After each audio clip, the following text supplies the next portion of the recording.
Hello dear students, कैसे हैं आप लोग। आई होप कि आप लोग बहुत अच्छे होंगे और आपकी प्रिपरेशन भी बहुत अच्छी चल रही होगी।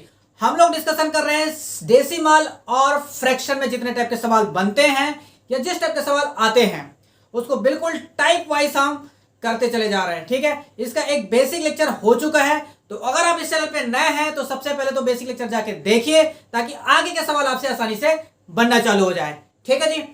साथ ही साथ एक और चीज बोलना चाहूंगा कि अगर आप इस चैनल पे नए हैं तो सबसे पहले तो चैनल को सब्सक्राइब कर लीजिए। ठीक है, ताकि टाइम टू टाइम नोटिफिकेशन आपको मिलता रहे और आपके प्रिपरेशन में कोई बाधा ना आए। चलिए बिना देरी किए सीधे सवाल पे चलते हैं। सवाल हमने कल कर लिए थे, 10 तक के सवाल लगभग हमने कंप्लीट कर लिए थे। आज हम इसके आगे बढ़ेंगे कि आगे कितने कितने सवाल है और कैसे बनेगा जी। चलिए ध्यान से देखिए, क्या किसी ने यह सवाल करके देखा अपने घर पे? देखा कि नहीं देखा? नहीं देखे? चलिए देखेंगे ध्यान से कि सवाल कैसे बनेगा। सवाल आपसे पूछा गया है, एक संख्या है x, ठीक है, जिसको 2 दशमलव स्थानों तक लिखा गया। कितना? 15.84 ऐसा लिखा गया है। आपको बताना है इसका रेंज क्या होगा, किस रेंज में ये कहलाएगा, आपको ये सवाल में पूछा गया है। ठीक है, कई बार क्या होता है कि आपको छोटे बड़े का ज्ञान है या नहीं है, इसके लिए सवाल पूछ लिया जाता है। देखो सवाल किससे पूछा गया है, रेलवे ग्रुप डी का सवाल है, 2018 में सवाल पूछा गया है आपसे। बताइए जी कैसे बनेगा, क्या होगा इसका आंसर। अगर ध्यान से देखा जाए तो हम दशमलव के बाद कितना भी जीरो लगा दे उसका कोई मतलब नहीं होता, ये मैं कल ही आपको बता चुका हूं। ठीक है, कहने का मतलब ये है कि 840 आप ऐसा लिख सकते हो, लिख सकते हो। पॉइंट के आगे, डेसिमल के आगे आप जितना चाहे उतना जीरो लगा लो, कोई मतलब नहीं रहता है, ये मैं कल ही आपको क्लियर कर चुका हूं। ठीक है, ऑप्शन में जब जाते हो तो सारे ही ऑप्शन आपको क्या दिखाई देते हैं? 0.845 दिया है। तो ये जो 0.840 तो 0.85845 से क्या होगा? छोटा ही होगा, बराबर तो हो नहीं सकता, ना ही उससे बड़ा हो सकता है। तो ध्यान से देखो, जहां पर बराबर का साइन लगा हुआ है, जहां पर बराबर का साइन लगा हुआ है वो दोनों ही ऑप्शन आपके आंसर नहीं हो सकते। क्या यहां तक आपको क्लियर हुआ? भाई बराबर तो हो ही नहीं सकता, इससे तो छोटा ही है। दिख रहा है 0.845 से क्या है? छोटा ही है। तो बराबर का साइन, भाई ये क्या होता है? देखो ये होता है छोटा और ये होता है बराबर, तो बराबर तो हो ही नहीं सकता ना, तो बराबर होगा ही नहीं। सवाल समाप्त। ये 2 डिजिट को, सॉरी 2 ऑप्शन को आपने क्या कर लिया? एलिमिनेट कर दिया। अब सवाल आता है बाकी चीजों में। तो आप बताओ कि ये जो दिखा है, ये जो लिखा है, जो दिखाई दे रहा है, अगर मैं आपसे कहूं 835 ऐसा लिख दूं तो जस्ट क्या हुआ? ये जस्ट क्या हुआ? 0.840 को क्या हुआ? 0.83। तो ध्यान से देखो, या तो ये बराबर भी हो सकता है। ध्यान से देखो, अभी तो हमने क्या किया, हमने जीरो लगाकर आपको समझा दिया। सपोज करो कि जीरो नहीं है तो आप क्या बोलोगे? भाई 0.835 ये के बराबर हो सकता है या तो उससे बड़ा होगा, क्योंकि पॉइंट क्या है, पॉइंट क्या है आपके पास, उसके आगे आप जीरो लगा सकते हो। लगा सकते हो कि नहीं लगा सकते? तो या तो ये 0.835 के बराबर भी हो सकता है, ठीक है, बराबर भी हो सकता है, और साथ ही साथ इसके छोटा भी होगा। तो ऑप्शन डी इसका करेक्ट आंसर हो जाएगा, ऑप्शन डी, और कोई आंसर हो ही नहीं सकता है। इतना सरल और बेसिक सवाल था। आई होप कि यह सवाल आपको समझ में आ गया होगा। चलते हैं अगले सवाल की तरफ। नेक्स्ट सवाल है आपके सामने, ध्यान से देखेंगे, सेम इसी टाइप का सवाल है। दिखाओ जी, करके दिखाओ, चलो जल्दी से करेंगे। यहीं पर क्या होगा? सेम आपको x का रेंज बताना है, x का रेंज क्या होगा। तो देखो ध्यान से, x का रेंज क्या होगा। सबसे पहली तो 0.8 के सामने कितना जीरो दिखाई दे रहा है आपको? 5 जीरो दिखाई दे रहा है, 5 जीरो दिखाई दे रहा है। तो हम चेक कर देते हैं यहाँ 0.8, फिर 8 के बाद कितने जीरो? 1 2 3 4, 4 ही है। तो ये वाला ऑप्शन तो हो ही नहीं सकता, सही है, ये वाला ऑप्शन नहीं हो सकता। बी ऑप्शन पे चलते हैं, 0.8000005, ठीक है। यहां पर देखो 3 जीरो और ये 2 जीरो दिया गया है, 3 जीरो और 5, ठीक है, ये एक चीज हो सकता है। लेकिन ध्यान से देखो, क्या 0.0.7199905, क्या ऐसा कोई ऑप्शन बन सकता है? ध्यान से देखो, 0.8 के बाद कितने जीरो लगना चाहिए? 5 जीरो, 1 2 3 4 5, अगेन ये 5 तो हो गया। लेकिन जब कभी भी आप सामने वाले से यानी कि यूनिट डिजिट से कम करते हुए आते हो तो आपको क्या मिलता है? एक डिजिट कम हो जाता है। समझ में आया कि नहीं आया? आप बोले सर बिल्कुल सही बोल रहे हो। देखो ध्यान से जी, होता क्या है, 0.89 ऐसा 5 अगर लिखा हो, 95 ऐसा लिखा हो, तो जब कभी भी डेसिमल के बाद 0.5 से ज्यादा दिखाई दे हो तो हम क्या लिख लेते हैं, इसको डायरेक्टली में हम क्या लिख लेते हैं, इसको डायरेक्टली में हम लिख लेते हैं कि ये भाई 0.895 ना होकर हम डायरेक्टली इसको क्या लिख लेते हैं, 90 बना लेते हैं। क्या लिखते हैं, 90 बना के लिख देते हैं। ठीक है, एक बढ़ा के लिख देते हैं, एक बढ़ा के लिख देते हैं। तो वैसे अगर एक बढ़ाएंगे तो ये तो बहुत कम हो जाएगा, सही है, 0.79 ये तो नहीं हो सकता, सही है। तो आपका बी ऑप्शन भी कट गया, बी ऑप्शन भी नहीं हो सकता, सही है। आप बोलोगे सर बिल्कुल सही बोल रहे हैं। ध्यान से देखो यहां पर अब 0.7 4 बार 9 है और 5 है, 4 बार 9 है और 5 है। तो अगर यहां पर एक बढ़ा के लिखना चाहो, एक बढ़ा के लिखना चाहो, एक बढ़ा के लिखना चाहो, ये 0 हो जाएगा, ये 0 हो जाएगा, ये 0, ये 0 और ये हो जाएगा 8, सही है। 0 पॉइंट कितना हो जाएगा, 8। उसके बाद या तो इसके बराबर भी हो सकता है, इससे बड़ा ही होगा, इससे बड़ा ही है, ये तो ठीक है, यहां तक तो कोई दिक्कत नहीं, बराबर भी हो सकता है और बड़ा भी हो सकता है। ध्यान से देखो, क्या ये पॉसिबल है, बिल्कुल पॉसिबल है। यहां तो छोटा वाला अंक आ गया, ये तो बहुत छोटा आ गया, देखो 0.7995 995। अगर एक बढ़ा के लिखूंगा तो ये 0, ये 0, ये 0 और सिर्फ 8 आ जाएगा, तो पॉइंट के बाद तो इतना छोटा आ जाएगा, तो जो कि ये पॉसिबल नहीं दिखाई दे रहा है। एक ही ऑप्शन दिखाई दे रहा है, ऑप्शन सी। ये बी है क्या, इसको सी कर लीजिए। ये क्या है आपका, सी ऑप्शन। यही एक ऑप्शन है जो कि सेटिस्फाई कर रहा है, बाकी कोई भी ऑप्शन आपका सेटिस्फाई नहीं कर रहा है, यानी कि ऑप्शन क्या हो जाएगा, ऑप्शन सी इसका करेक्ट आंसर हो जाएगा। तो आपको डेसिमल की जानकारी थोड़ी सी होनी चाहिए, ठीक है। वैसे ही मैं करते करते आपको बता रहा हूं कि किस तरह से डेसिमल जो है काम करता है। मैंने आपको एग्जाम्पल के थ्रू भी बताया कि जैसे ही आपका 0.5 से, देखो ध्यान से एक और एग्जाम्पल देख लेता हूं। 0.5 ऐसा रहता है, या फिर कोई नंबर 0.8 लिखा हुआ है, आप इसको अप्रोक्सीमेटली क्या लिख लेते हो, 1 लिख लेते हो। क्या लिख लेते हो, 1 लिख लेते हो। कहने का मतलब यह है कि एक बढ़ाकर सामने वाले को लिख देते हैं, एक बढ़ाकर सामने वाले को लिख देते हैं। वैसे अगर इसको लिखना चाहे तो इसका रेंज क्या हो जाएगा, यहां से लेकर यहां तक इसका रेंज बन जाता है। क्या ये सवाल आपको समझ में आया? आप बोलोगे सर बिल्कुल समझ में आ गया। कहानी समाप्त। हम चलते हैं आगे सवाल की तरफ। नेक्स्ट सवाल है आपके सामने, ये बताओ जी कैसे बनेगा सवाल, किस तरह से बनेगा सवाल बताओ, कैसे बनेगा सवाल, आपको समझ में आ रहा है? दिया गया है x और y 2 दशमलव स्थान तक सही दिया गया है, ठीक है।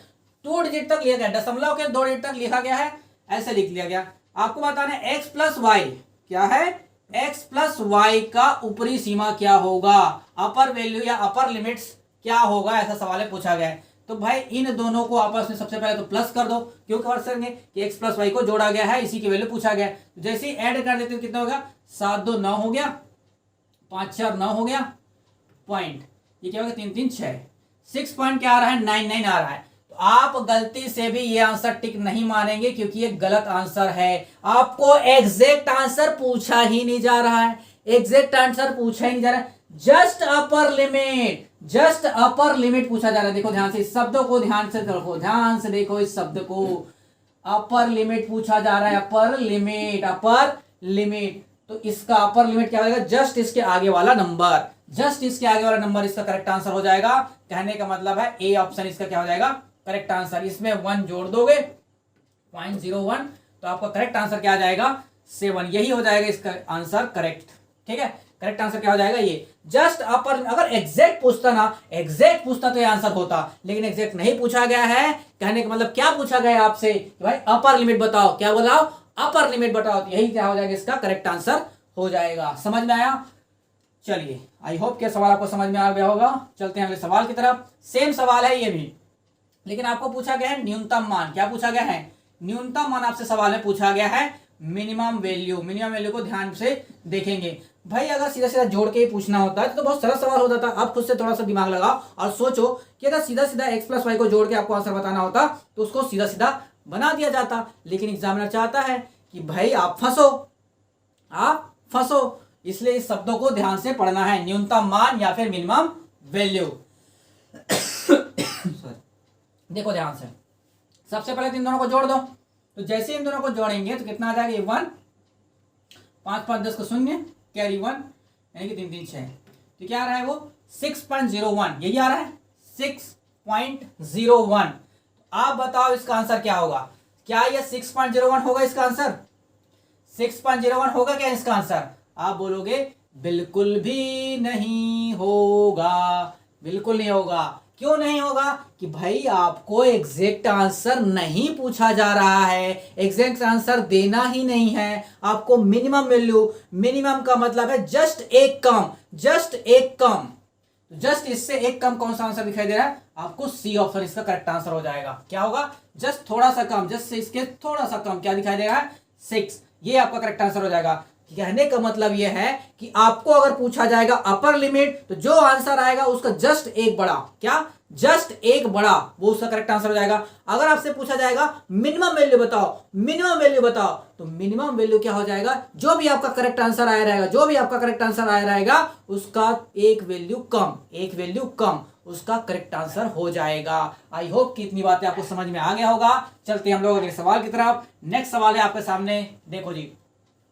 x का न्यूनतम मान निकालना है, x का सबसे मिनिमम मान, सबसे छोटा मान क्या होगा जो कि इसको सेटिस्फाई करे? क्या है जी? कोई एक पूर्णांक बनाता हो, पूर्ण अंक। पूर्णांक का मतलब समझते हो? इंटीजर। क्या होता है?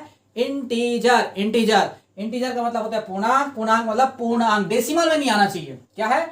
डेसिमल में नहीं आना चाहिए, बाकी वो पूर्णांक में आ जाए। तो क्या होगा? ऑप्शन को पुट करते जाओ। तो सबसे छोटा वैल्यू यहां पर क्या दिखाई दे रहा है? देखो हम क्या करेंगे, सबसे छोटा पूछा जाए, देखो न्यूनतम वैल्यू। भाई क्वेश्चन को बहुत बारीकी से, बहुत ध्यान से पढ़ो, ठीक है? तो जल्दी से आप कवर कर पाओगे चीजों को। न्यूनतम वैल्यू अगर पूछा जा रहा है तो सबसे छोटा वैल्यू क्या दिखाई दे रहा है यहां पर? बताओ। 1 कि -51 कि 79 या फिर -1? क्या सबसे छोटा दिखाई दे रहा है? आप बोलोगे सर बी ऑप्शन सबसे छोटा है, माइनस का 51। माइनस में जो संख्या बड़ी दिखाई देती है वो छोटा होता है। इतनी बातें तो क्लियर है। तो सबसे छोटा क्या दिखा रहा है? -51। अगर ये सेटिस्फाई कर गया, अगर ये सेटिस्फाई कर गया तो हमारा आंसर यही हो जाएगा। नहीं तो दूसरा चेक करेंगे, ये हो जाएगा 65 डिवाइड, अगर x की जगह क्या लगता हूं माइनस का 51 और माइनस कितना है 14, ये क्या हो जाएगा 65 डिवाइडेड बाय, ये माइनस माइनस प्लस हो जाएगा तो जुड़ के कितना हो जाएगा? ये हो जाएगा 65 माइनस का 65 होगा कि नहीं होगा? 51 प्लस 14 कितना होता है? 65 हो जाएगा। ये कट जाएगा तो आंसर कितना आ रहा है? -1, जो कि एक पूर्णांक है, एक इंटीजर है। याद रखना माइनस में आ गया मतलब इंटीजर नहीं, ऐसा नहीं है। इंटीजर का मतलब होता है माइनस इनफाइनाइट से लेकर प्लस इनफाइनाइट तक, वो भी बिल्कुल डेसिमल में नहीं आना चाहिए। ऐसे वैल्यू को बोला जाता है इंटीजर पूर्णांक। तो यही इसका करेक्ट आंसर हो जाएगा, ऑप्शन बी। अगर ये नहीं होता तो दूसरा ऑप्शन चेक करते जो कि माइनस में लिया गया है, -1। तो ऑप्शन बी इसका करेक्ट आंसर हो जाएगा। मिनिमम वैल्यू पूछा है इसलिए हमसे छोटा नंबर ही से ही शुरुआत की। सबसे छोटा नंबर क्या होगा? -51, जो इसको एक क्या बनाता है? इंटीजर बनाता है, पूर्णांक बनाता है, पूर्णांक। ठीक है, पूर्णांक मतलब डेसिमल में ना आए। ठीक है, बात खत्म। अगला सवाल, अगला सवाल क्या होगा जी? बताओ। दो संख्याओं का आपको प्रोडक्ट दिया गया है 0.432, जिनमें से एक संख्या आपके पास 1.6 है, तो दूसरी संख्या क्या होगा आपसे सवाल में पूछा गया है। भाई ये पहली संख्या हो गया, ठीक है, दूसरी संख्या हमने मान लिया दूसरा है। दोनों का प्रोडक्ट आपको दे दिया गया सवाल में कितना? आप बोलोगे सर 0.432, ये दिया गया है। आप में इसका एक नंबर दे दिया गया 1.6। हम मान लेते हैं कि यही पहला नंबर है जिसकी वैल्यू दे दिया गया 1.6 मल्टीप्लाइड बाय सेकंड नंबर, ठीक है, इक्वल टू आपको पता है कि 0.432 है। तो आपको क्या करना है? सिंपल सा डिवाइड करना है इसी को। क्या करना है? इस नंबर को अगर निकालना है तो इसको क्या देखना पड़ेगा? उसको इधर भेजना पड़ेगा। तो जब इसको हम इधर भेजेंगे, ये जो 1.6 आपको दिखाई दे रहा है, इस 1.6 को जब हम इधर भेज देंगे तो किधर हो जाएगा? इधर आके यार डिवाइड हो जाएगा। 0.16 ना, सॉरी 1.6 है, 0. नहीं 1.6 हो जाएगा। अब आपको क्या करना है? सिंपल सा डिवाइड करना है। तो डिवाइड करने पर क्या मिलेगा? भाई एक डेसिमल इधर है, ऊपर में 3 डिजिट है, तो एक डेसिमल तो खा जाएगा, एक डेसिमल का डिजिट तो खा जाएगा। तो आंसर कितना आएगा? 0.16 से कितना बार में जाएगा? 16 दूने 32, 16 दूने 32, 0.2 इसका करेक्ट आंसर आना चाहिए। ये ऑप्शन भी नहीं है, ये ऑप्शन भी नहीं है, और ये 27 तो आएगा नहीं। एक ही ऑप्शन करेक्ट है जो कि 0.2 आर है। आगे 7 आएगा ही आएगा, उसके बारे में सोचने की जरूरत ही नहीं है। ध्यान देना, आप लोग ध्यान से समझना कि भाई अगर एक ही डिजिट से आपका आंसर आ जा रहा है तो क्यों मल्टीप्लाई करेंगे? पूरा पूरा का पूरा मल्टीप्लाई करने की जरूरत ही क्या है? आपको कोई जरूरत नहीं है पूरा मल्टीप्लाई करने का। आपको आंसर से मतलब है, दैट्स इट, बात खत्म, सवाल समाप्त। ठीक है, आंसर आना चाहिए, बात खत्म। प्रोसीजर कोई देखने वाला नहीं है पूरे एग्जाम हॉल में, या फिर आपके एग्जामिनर या फिर जो चेक करने वाला है चेकर, वो भी आपको नहीं देखने वाला, क्योंकि सिर्फ उसको आंसर से मतलब है। प्रोसीजर कौन देख रहा है? नहीं देखने वाला ना, प्रोसीजर तो कोई देखने वाला नहीं है। चलिए नेक्स्ट स्टेप देखो, अगला 17 नंबर का सवाल। ऐसे सवालों को कैसे बनाते हैं, देखो ध्यान से समझना है इस चीजों को, कि डेसिमल जब आपका मूव करता है, डेसिमल जब आपका मूव करता है तो किन तरीकों से मूव करता है और उसके आंसर में क्या फर्क आता है, क्या चेंजेस आता है, ये सवाल आपको बताएगा। देखो ध्यान से, आपको दिया गया है 2334 डिवाइड बाय 33.1, जिसकी वैल्यू आपको दिया गया है 261। ठीक है, इसको एक बार मैं और लिख देता हूं आपको अच्छे से समझाने के लिए। देखो ध्यान से क्या दिया गया है, आपको यही दिया गया है, जिसकी वैल्यू आपको दिया गया 261। ध्यान से समझना, क्योंकि यह सवाल आपको कंफ्यूज कर सकता है। हो सकता है कई लोग यहां पर आंसर गलत मार्क करेंगे। ठीक है, आपको इसकी वैल्यू निकालना है कि क्या होगा। ठीक है, इसकी वैल्यू क्या होगा। भाई नंबर कोई चेंज हो रहा है क्या, बात बताओ, नंबर चेंज हो रहा है क्या? कि भाई यहां पर 2334 है, यहां पर भी 2334 है, यहां पर 331 है, यहां पर भी 331 है, यहां पर 261 है, तो कोई नंबर चेंज नहीं होगा, 261 ही इसका क्या आ जाएगा, आंसर आने वाला है। अब फर्क क्या आएगा, ध्यान से देखो, फर्क क्या आएगा, फर्क तो डेसिमल का है। कि ध्यान से देखो, अगर डेसिमल कहीं नहीं लगा है, अगर डेसिमल कहीं नहीं लगा है तो लास्ट में आप लगा सकते हो, लास्ट में आप लगा सकते हो। अगर डेसिमल कहीं नहीं लगा है तो लास्ट में लगा सकते हो, बात खत्म। ठीक है, यहां तो पहले से लगा हुआ है। अब डेसिमल जो है मूव कैसे करेगा, ध्यान से देखते जाओ। डेसिमल अगर न्यूमरेटर में, डेसिमल अगर न्यूमरेटर में, ठीक है, न्यूमरेटर में डेसिमल अगर राइट से लेफ्ट जाता है, राइट से लेफ्ट जाता है। देखो ध्यान से, अगर न्यूमरेटर में, न्यूमरेटर की बात हो रहा है, अंश की बात हो रही है, ठीक है, अंश की बात कर रहे हैं हम। न्यूमरेटर में अगर डेसिमल राइट से लेफ्ट जाता है, जैसे यहां पर राइट पे है, राइट से कहां आ रहा है, लेफ्ट तरफ आ रहा है, क्योंकि देखो यहां पर डेसिमल है और वो जंप करके कहां आ गया, यहां पर आ गया। देखो ध्यान से, डेसिमल यहां था, वो जंप करके 2 डेसिमल यहां आ गया, तो आंसर पे क्या फर्क पड़ेगा, आपका आंसर दूसरे कलर में लिख लेते हैं। आंसर पे जो फर्क पड़ेगा वो ध्यान से देखते जाओ। आंसर में जो फर्क पड़ेगा, ठीक है, आंसर में, आंसर जो है वो भी राइट से लेफ्ट में ही मूव करेगा, राइट से लेफ्ट में ही मूव करेगा। ध्यान से देखो, न्यूमरेटर में जब डेसिमल यानी कि दशमलव राइट से लेफ्ट जितना डिजिट खिसकेगा, आंसर में भी उतना ही डिजिट खिसक जाएगा राइट से लेफ्ट की तरफ। तो ध्यान से देखो, हम खिसका देते हैं इसको, कि यहां पर तो था 2 डिजिट खिसकेगा तो कहां जाएगा, ये यहां पर आ जाएगा, तो आंसर में भी 2 डिजिट खिसक के यहां आ जाएगा। आएगा कि नहीं आएगा बताओ, यहां खिसक के पहुंच गया। ठीक है, अब आते हैं डिनोमिनेटर की बारी। अब किस में आते हैं, डिनोमिनेटर की बारी। ध्यान से देखो, डिनोमिनेटर में क्या चेंजेस आता है, ध्यान से देखो। डिनोमिनेटर में यानी कि हर में जो चेंजेस आता है वो देखो ध्यान से, इसमें जस्ट उल्टा होता है। अगर इसमें जो डेसिमल है वो राइट से लेफ्ट जाता है, चाहे जितना भी डिजिट जाए, आंसर में जो फर्क आएगा वो जस्ट उल्टा हो जाता है, लेफ्ट से क्या हो जाता है, वो राइट की तरफ आ जाता है। बस यही अंतर है और कुछ नहीं है। सवाल समाप्त, कहानी समाप्त, इतना ही कहानी है इसके पीछे। तो ध्यान से देखो, एक तो हमने खिसका दिया कि भाई राइट से डेसिमल जितना डिजिट खिसकेगा, आंसर में भी उतना डिजिट खिसकेगा, तो हमने खिसका के कहां लेके आ गया, यहां पर लेके आया 2 डिजिट।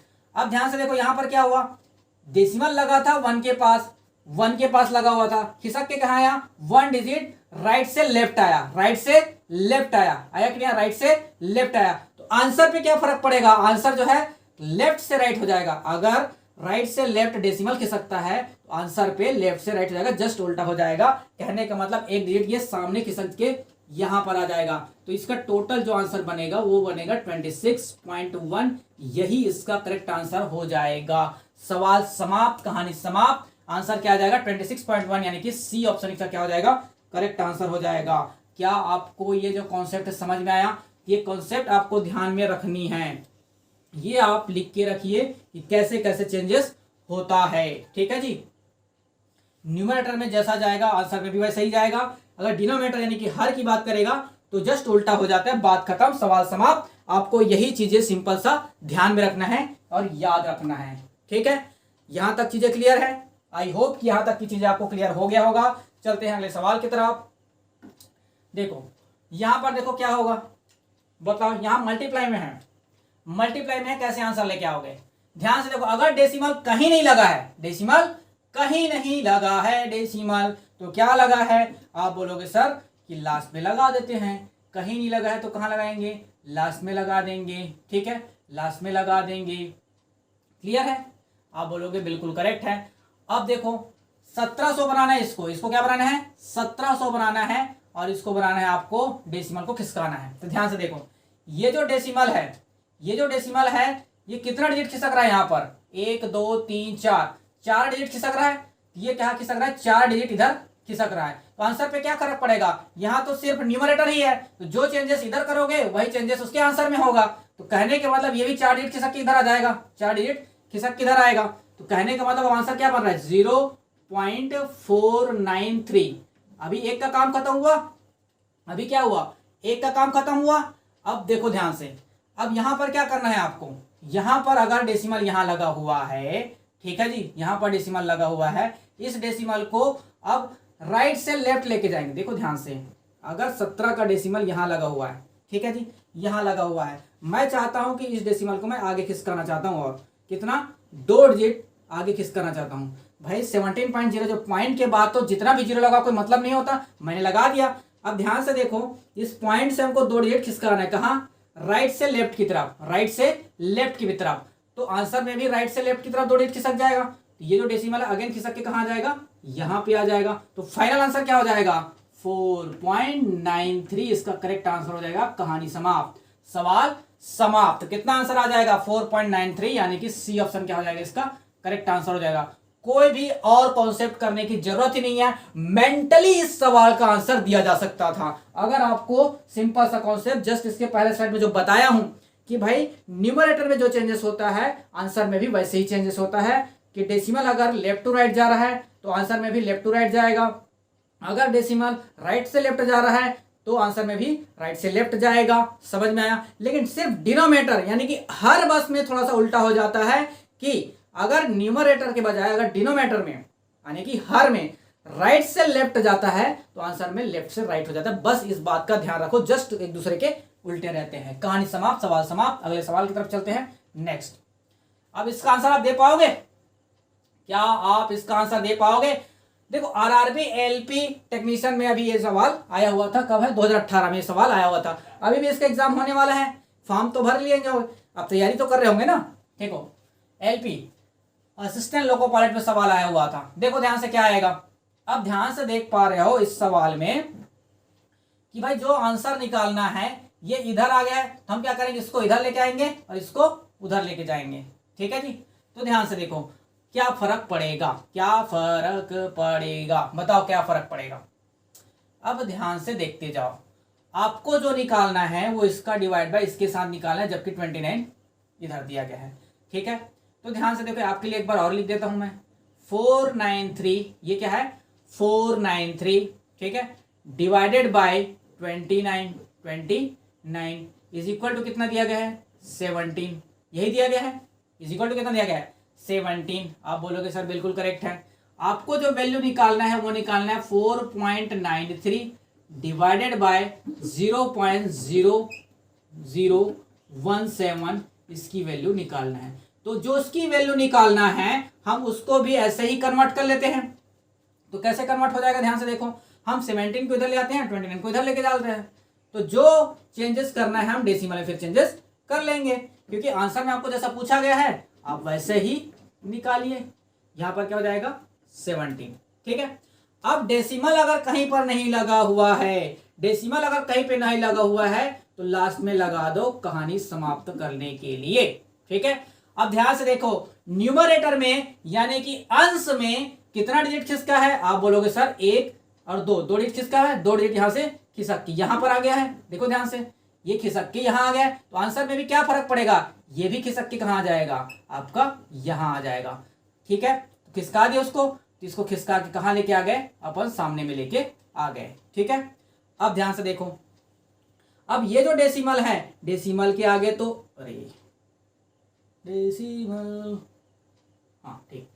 अब ये देखो ध्यान से क्या हो गया, हाँ ये जो डेसिमल है, डेसिमल के आगे तो जितना जीरो लगाना चाहे लगा सकते हो, आप लगा सकते हो कि नहीं लगा सकते, अभी बताया था, ठीक है यहाँ, लेकिन हमको आगे ले जाना है, ठीक है आगे ले जाना है तो कोई दिक्कत नहीं है, ठीक है।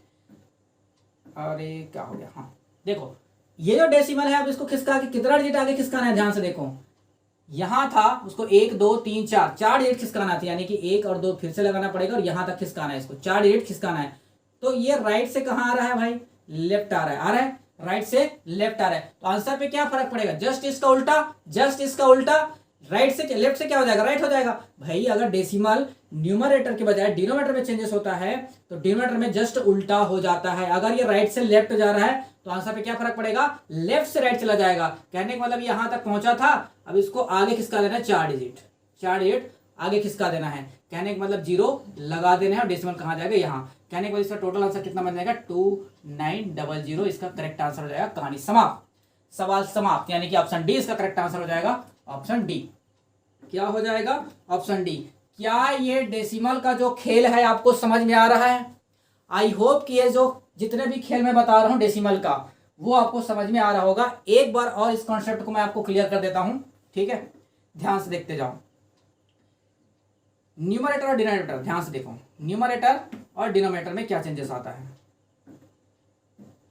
एक तो हम न्यूमरेटर में, ठीक है, एक तो हम डिनोमिनेटर में, ठीक है। हम लिख रहे हैं डेसिमल कैसे कैसे चेंजेस होता है, और हम लिख रहे हैं आंसर पे क्या फर्क पड़ता है डेसिमल में, ठीक है, आंसर पे क्या फर्क पड़ता है, ठीक बात। अगर न्यूमरेटर में डेसिमल जो है राइट से लेफ्ट जाएगा, राइट से लेफ्ट जाएगा, तो आंसर में भी सेम ही फर्क पड़ेगा, कोई अंतर नहीं आएगा, आंसर में भी राइट से लेफ्ट ही जाएगा, ठीक है। लेकिन अगर डिनोमिनेटर में यानी कि हर में जब चेंजेस आता है, अगर ये राइट से लेफ्ट की ओर जाता है, राइट से लेफ्ट की ओर जाता है, तो इसके आंसर में भी फर्क पड़ता है, ये लेफ्ट से राइट की ओर हो जाता है, जस्ट उल्टा हो जाता है। इस बात का ध्यान रखेंगे, ठीक है। ये जो कॉन्सेप्ट है ये आपको ध्यान में रखना है, तो आपको कोई तकलीफ नहीं होगा, ठीक है। समझ में आया कि नहीं आया, इस कॉन्सेप्ट को आपको ध्यान में रखना है। तो डेसिमल जैसे जैसे मूव करेगा आपको समझ में आ जाएगा कि किस तरह से आपको बनाना होता है, ठीक है जी। आई होप कि ये कॉन्सेप्ट आपको समझ में आ गया होगा। चलते हैं अगले सवाल की तरफ। नेक्स्ट सवाल है आपके सामने, छूट गया क्या है, हाँ चलिए। अब देखो डेसिमल के बारे में फिर से अगला सवाल, how many decimal numbers between 0.225 और 0.227, कितने डेसिमल नंबर होंगे बताइए जी। इन दोनों के बीच में कितने डेसिमल हो गए आप बताओ। 0.225 से लेकर 0.227 के बीच में कितने डेसिमल होंगे आप बताओ। आप बोलोगे सर 25 से 27 जा रहा है, 2 ही आएगा, 26 और 27। हम आंसर टिक करेंगे ए ऑप्शन, और बड़े मजे के साथ हम घर आ जाएंगे कि हमारा तो एक नंबर फिक्स है, हमारा तो सिलेक्शन पक्का है। लेकिन हो गया आपके साथ धोखा। क्या धोखा हो गया कि आपको लगा कि 25 से 27 जा रहा है, 2 ही हो रहा है, लेकिन हुआ क्या, आपका गलत आंसर आ गया। ऐसा नहीं होता है। क्या हो गया जी, हाँ ठीक।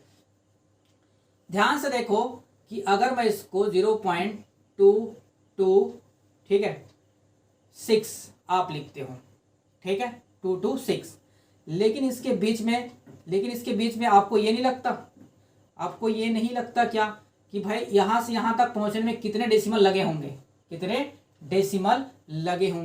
देखो ध्यान से, मैं आपको लिख के बताता हूं।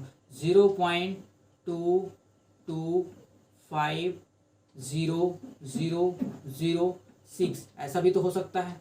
अब ऐसे कितने सारे हो सकते हैं, किसकी कोई गिनती है क्या, इसकी कोई गिनती हो सकता है क्या, क्योंकि यही तो आगे बढ़ते बढ़ते 6 बनेगा लास्ट में। मैंने अभी जस्ट बताया था आप लोगों को कि भाई जब पीछे से आते हैं तो एक बढ़ा के लिख देते हैं, तो इसके बीच में कितने डेसिमल आ सकते हैं। ध्यान से देखो, आप इसको ऐसा लिख सकते हो ना। देखो भाई क्यों नहीं समझते हो आप लोग, भाई इसको कितने जीरो लगा लो, कोई हद है क्या, कितने भी जीरो लगा लो, आप ऐसा लिख सकते हो।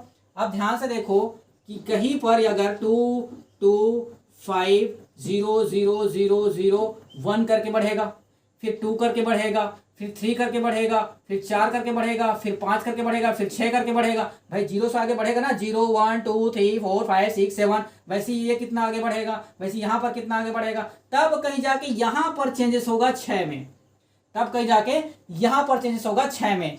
तो यही तो बोलना चाह रहा हूं कि कितने बढ़ सकते हैं, इसकी कोई गिनती ही नहीं है। आंसर क्या हो जाएगा, आप बोलोगे इनफाइनाइट होगा। अब समझ में आया कि इनफाइनाइट कैसे होगा। धोखा हुआ था कि नहीं हुआ था? ठीक है, तो ध्यान से देखो, आपको डायरेक्ट टिक नहीं मारना है, थोड़ा सा दिमाग लगाना है। यहां से आता आने में डेसिमल इतने लग सकते हैं जिसकी कोई हद नहीं है।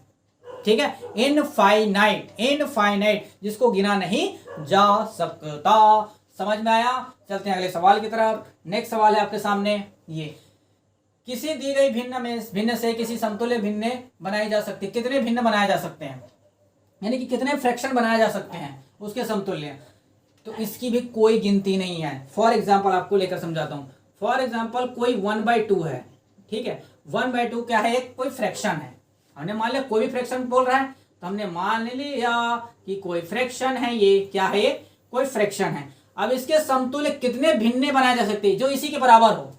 ठीक है, इसी के बराबर है, इक्विवेलेंट फ्रैक्शन बोल रहा है। देखो ध्यान से, इक्विवेलेंट फ्रैक्शन, समतुल्य भिन्न कितने बनाए जा सकते हैं भाई, दोनों तरफ 2 का मल्टीप्लाई कर दो, ऊपर नीचे 2 का मल्टीप्लाई कर दो, तो दूसरा भिन्न बना कितने का, 2/4 का बना।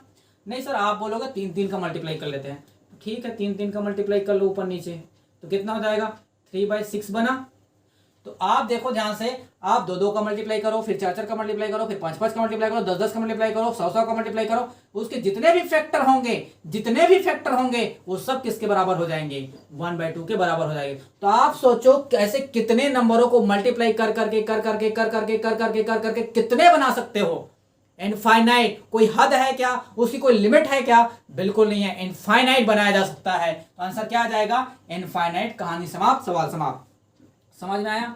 आई होप कि ये सवाल आपको क्लियर हुआ होगा। इनफाइनाइट बनाया जा सकता है, समतुल्य मतलब क्या, सेम आंसर आना चाहिए, तो इतना बनाया जा सकता है जिसकी कोई हद नहीं है। अगला सवाल चलते हैं। नेक्स्ट सवाल, 0.36 को इसके सरलतम भिन्नात्मक रूप में लिखे जाने पर इसके अंश और हर का योग क्या होगा। भाई 0.36 को क्या करना है, सबसे पहले उसको सिंप्लीफाई करना है। क्या करना है, सिंप्लीफाई करना है। सिंप्लीफाई करना आता है आपको? आप बोलोगे सर कैसे नहीं आएगा, हमको तो सब आता है। ठीक है, ध्यान से देखो, ये है 0.36। अगर मैं इसको फ्रैक्शन में कन्वर्ट करूं, फ्रैक्शन में क्यों कन्वर्ट कर रहा हूं, क्योंकि हमको पूछा जा रहा है अंश और हर दिया है कि नहीं दोस्त, बताओ दिया है कि नहीं अंश और हर। तो हमको क्या कन्वर्ट करना पड़ेगा, इसको फ्रैक्शन में कन्वर्ट करना पड़ेगा। देखो पॉइंट कितने डेसिमल के बाद लगा हुआ है, आप बोलोगे 1 और 2, तो दोनों के बजाय क्या आ जाएगा, नीचे 100 से डिवाइड करेंगे, नीचे 100 से डिवाइड करेंगे। सही है, अब इसको इतना काट दो जिसके बाद उसको काटा ना जा सके, तो किससे कटेगा बताओ। आप बोलोगे 9 से, तो किससे कटेगा जी, 4 से। 4 निया 36 हो गया, 4 निया 36, और 4 से 25 बार में कट जाएगा। इसके बाद और कट सकता है क्या, देखो और कट सकता है क्या, आप बोलोगे सर नहीं कर सकता। तो जब नहीं कर सकता तो दोनों को ऐड कर दो, यही तो पूछा गया है। सबसे पहले इसको भिन्नात्मक रूप में लिखे जाने पर इसके सरलतम यानी कि सिंपलेस्ट फ्रैक्शन में लिखो, सिंपलेस्ट फ्रैक्शन में लिखो। हमने भी लिख दिया सिंपलेस्ट फ्रैक्शन में, ठीक है, सिंपलेस्ट फ्रैक्शन हो गया, क्योंकि इसके बाद और कट नहीं रहा है वो। तो जब नहीं कट रहा तो क्या करना है, आंसर हर को जोड़ के लिख देना है। तो 25 और 9 कितना हो जाएगा, 25 और 9 हो जाएगा 34। आंसर हो जाएगा ए ऑप्शन। क्या हो जाएगा, ए ऑप्शन। 25 + 9 कितना होता है, 34। जोड़ने तो आता ही है, ठीक है। 34 इसका करेक्ट आंसर हो जाएगा। अभी तक जितने भी सवाल किए उसमें कोई तकलीफ, कोई समस्या है क्या, बताइए। कमेंट करिए। आपको कमेंट करना होगा तभी तो समझ में आएगा जी कि आपको समझ में आ रहा है कि नहीं आ रहा है। ठीक है, तो बताया कीजिए कि समझ में आ रहा है कि नहीं आ रहा है। चलिए नेक्स्ट सवाल पढ़ते हैं आगे। 23 नंबर सवाल, बताइए क्या होगा। The expansion of 31 / 2.5 ends after. भाई इसका दशमलव प्रसार कितने तक जा रहा है, दशमलव प्रसार कितने तक जा रहा है, इसका एक्सपांड कितने देर तक जा रहा है, यही आपको निकालना है। कहने का मतलब सिंपल सा आपको क्या करना है, इस सवाल में आपको डिवाइड करना है। ठीक है, डिवाइड करना होगा। तो डिवाइड करने से पहले मैं क्या करता हूँ, इस डेसिमल को मैं हटाने की कोशिश करता हूँ। अगर सोचो कि अगर मुझे इस डेसिमल को हटाना होगा, अगर इस डेसिमल को मुझे हटाना है तो मुझे क्या करना पड़ेगा, ऊपर में एक डिजिट के बाद लगा हुआ है तो ऊपर क्या हो जाएगा, हम डिवाइड बाय 10 करेंगे, वो 10 कहाँ चला जाएगा ऊपर, ये हो जाएगा 310 हो जाएगा। 25 से इसको काटेंगे, अब देखते हैं डेसिमल कितना डिजिट तक पहुंचता है। पहले हो जाएगा 25 से कम 25, ठीक है, 6 बचेगा, 6 बचेगा ना तो 60 हो जाएगा। फिर 25 दूने 50 तो 10 बचेगा, तो 10 तो जाएगा नहीं तो डेसिमल लग गया। फिर 25 से 100 बन गया, वो डेसिमल लगा है तो 10 तो जाता नहीं तो 0 बन गया, 100 तो 25 चौक 100। तो सिर्फ सिंगल डिजिट पर ही लगा है क्या, डेसिमल, यानी कि आंसर क्या हो जाएगा, ऑप्शन डी। ऑप्शन डी इसका करेक्ट आंसर हो जाएगा। केवल एक डेसिमल प्लेस तक ही गया है, उसके आगे और गया ही नहीं है। ये 12.4 इसका करेक्ट आंसर हो जाएगा। आई होप कि ये सवाल आपको समझ में आया होगा। बहुत ही सरल सवाल था, बहुत ही बेसिक सवाल था। आप लोग एंजॉय कर रहे हैं, ठीक है, कर रहे हैं कि नहीं कर रहे हैं। आई होप कि आप लोग एंजॉय कर रहे होंगे और समझ में अच्छे से आ रहा होगा। इससे आपको आने वाले जितने भी एग्जाम आप जो दिलाने वाले हैं उसमें कोई तकलीफ नहीं होगा। अब देखो, आपको मैंने जब ये शुरुआत किया था तो डेसिमल को अलग अलग तरीके से डिवाइड करके बताया था कितने प्रकार के डेसिमल देते हैं। एक टर्मिनेटेड बताया था, एक नॉन टर्मिनेटेड बताया था, फिर आगे चलकर रिपीटेड भी बताया, नॉन रिपीटेड भी बताया था। तो उसी से एक सवाल पूछा गया है कि टर्मिनेटेड डेसिमल क्या है। इन सब ऑप्शन में से, यानी कि चारों में से टर्मिनेटेड डेसिमल कौन सा, ये सवाल में पूछा गया है। टर्मिनेटेड डेसिमल, टर्मिनेटेड डेसिमल का मतलब मैंने बताया था कि जो खत्म हो जाए, कुछ दूरी चलने के बाद डेसिमल जो है खत्म हो जाए। ऐसा नहीं कि वो चलता रहे जिसका कोई हद ना हो, ऐसा ना हो। तो जो खत्म हो जाए उसी बोलते हैं क्या, टर्मिनेटेड डेसिमल। सबसे पहले ऑप्शन को ही चेक करते हैं। जो आपको ध्यान रखना, जो ऑप्शन आपको सरल लगे, आसान लगे, उसको सबसे पहले चेक करना, ठीक है भाई। इसको चेक करना मेरे लिए सबसे ज्यादा आसान है, उसको सबसे पहले चेक करना, ठीक है। तो मुझे दिख रहा है कि इसी को सरल कर लेते हैं, बाकी सब थोड़ा कठिन लग रहा है, हो सकता है ये हमारा आंसर हो। ये जाएगा 15 चौक 60, 4 बार में कट जाएगा। तो ध्यान से देखो 1/40 आ गया, आया कि नहीं आया 1/40। 1/40 आराम से यही आंसर है, यही आंसर। कैसे पता चला, 40 से इसको डिवाइड करो। सबसे पहले तो गया ही नहीं तो पॉइंट लगा, तो यहाँ पर 0 लगा दिए। फिर नहीं गया तो हम यहाँ पर 0 लगा दिए, फिर 0 लग गया, ठीक है। तो 40 दूने कितना हो जाएगा 80, 40 दूने 80। फिर बचेगा 20, 20 हो जाएगा 200। तो 40 पंचे कितना हो जाएगा 200, ये हो जाएगा 0.025। यानी कि ये इतना दूरी चलने के बाद समाप्त हो गया। डेसिमल अब आगे नहीं बढ़ रहा है, डेसिमल अब आगे नहीं बढ़ रहा है। तो जब डेसिमल आगे नहीं बढ़ रहा है उसी को तो शांत डेसिमल कहते हैं। क्या बोलते हैं, शांत डेसिमल बोलेंगे, टर्मिनेटेड डेसिमल। यानी कि आंसर कौन हो जाएगा, सी ऑप्शन। सी ऑप्शन क्या हो जाएगा, इसका करेक्ट आंसर हो जाएगा। अगर ये टर्मिनेटेड नहीं होता तो हम आगे ऑप्शन की तरफ चलते हैं, दूसरे ऑप्शन को चेक करते हैं। लेकिन एक ही से आपको आंसर मिल गया तो हमको और चेक करने की जरूरत नहीं है। चलते हैं अगले सवाल की तरफ। और नेक्स्ट सवाल रहा आपके सामने, नॉन टर्मिनेटेड डेसिमल आपको निकालना है। नॉन टर्मिनेटेड यानी कि टर्मिनेट ना हो उसको ढूंढना है, जो चलता जाए चलता जाए चलता जाए चलता जाए चलता जाए, ऐसा डेसिमल ढूंढना है। तो चलिए ढूंढते हैं। इसको जब काटते हैं तो क्या हो जाएगा, 3 सत्ते 21, ठीक है। ये 3 सत्ते 21 हो गया, ये तो 0.7 आ गया इसका आंसर। ये तो टर्मिनेट हो गया, ये आपका आंसर नहीं है, ये तो टर्मिनेट हो गया। हमको क्या निकालना है, आवर्ती दशमलव भी बोला जाता है इसी को, नॉन टर्मिनेटेड डेसिमल हमको निकालना है जो टर्मिनेट ना हो। ध्यान से देखो, इसको अगर देखें तो 3 सत्ते 21, 3 चौक 12, ठीक है जी। ये 0.7 हो जाएगा, ये 0.7 क्योंकि 10 दिखाई दे रहा है कि 0.7 हो गया, डिवाइड बाय 4।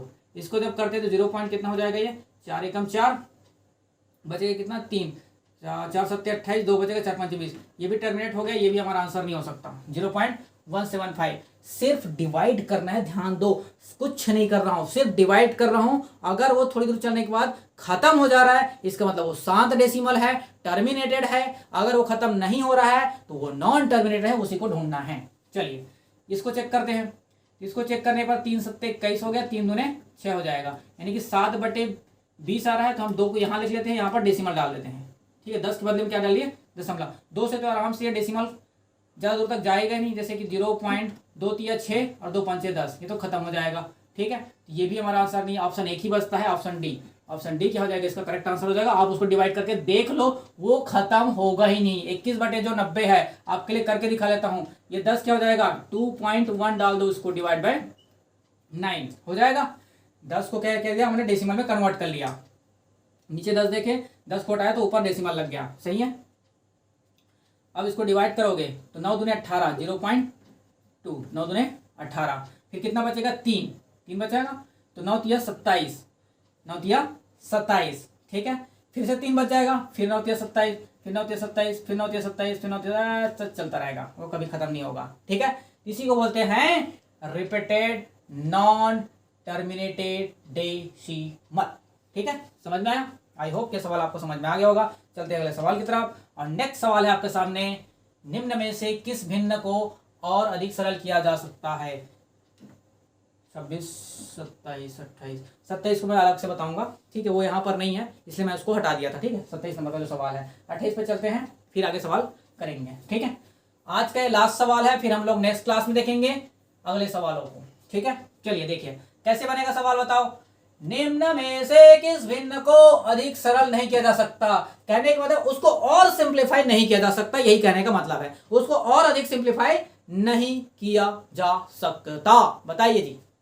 तो सबसे पहले तो सिंप्लीफाई करके देखना पड़ेगा ना, जिसको और अधिक सिंप्लीफाई नहीं किया जा सकता। देखो ये कट रहा है, 7 दूने 14 और 7 तिया 21, इसको तो सिंप्लीफाई किया जा सकता है, तो कुछ सोचने की जरूरत नहीं है, ठीक है। अब आप ध्यान से देखो, 41 दूने 42 होता है, 82 होता है, 41 दूने 82 होता है, ये भी कट गया। इसको भी काटा जा सकता है, देखो 6 तिया 18 और 6 चौक 24, इसको भी काट दिया, मतलब और भी सिंप्लीफाई किया जा सकता है। लेकिन ये एक ऑप्शन है आपके पास, ये ऐसा एक ऑप्शन है जिसको और सिंप्लीफाई नहीं किया जा सकता। और एक्चुअल में जो ये 43 है, ये एक्चुअल में प्राइम नंबर होता है, ठीक है, ये प्राइम नंबर है जिसको और तोड़ा ही नहीं जा सकता है, इसलिए ये क्या हो जाएगा आपका करेक्ट आंसर हो जाएगा, यानी कि ऑप्शन ए। ऑप्शन ए ही इसका क्या हो जाएगा, करेक्ट आंसर हो जाएगा। बाकी को और तोड़ ताड़ के उसको छोटा छोटा किया जा सकता है, उसको सिंप्लीफाई किया जा सकता है, लेकिन ये एक ऑप्शन है 33 डिवाइड बाय 43, इसको आप और सिंप्लीफाई नहीं कर सकते। आई होप कि आज हमने जितने भी सवाल किए हैं वो सवाल आपको समझ में आया होगा। डेसिमल से संबंधित ये जितने भी सवाल हैं आपको क्लियर हो गया होगा। आगे हम नेक्स्ट क्लास में हम फ्रैक्शन के भी सवाल लेके आएंगे। तो मैंने देखो ध्यान से बिल्कुल लाइन से टाइप वाइज अलग अलग वेराइटी के और साथ ही साथ सिंपल एडवांस इस टाइप से आपको सजाकर बनाया गया है इस लेक्चर को, ठीक है। तो कम से कम इसके लिए 1 लाइक तो बनता है, ठीक है। इतनी मेहनत आपके लिए किया जा रहा है और आपको फ्री में प्रोवाइड किया जा रहा है, ठीक है जी। चलिए मिलते हैं हम लोग नेक्स्ट क्लास में, बाय।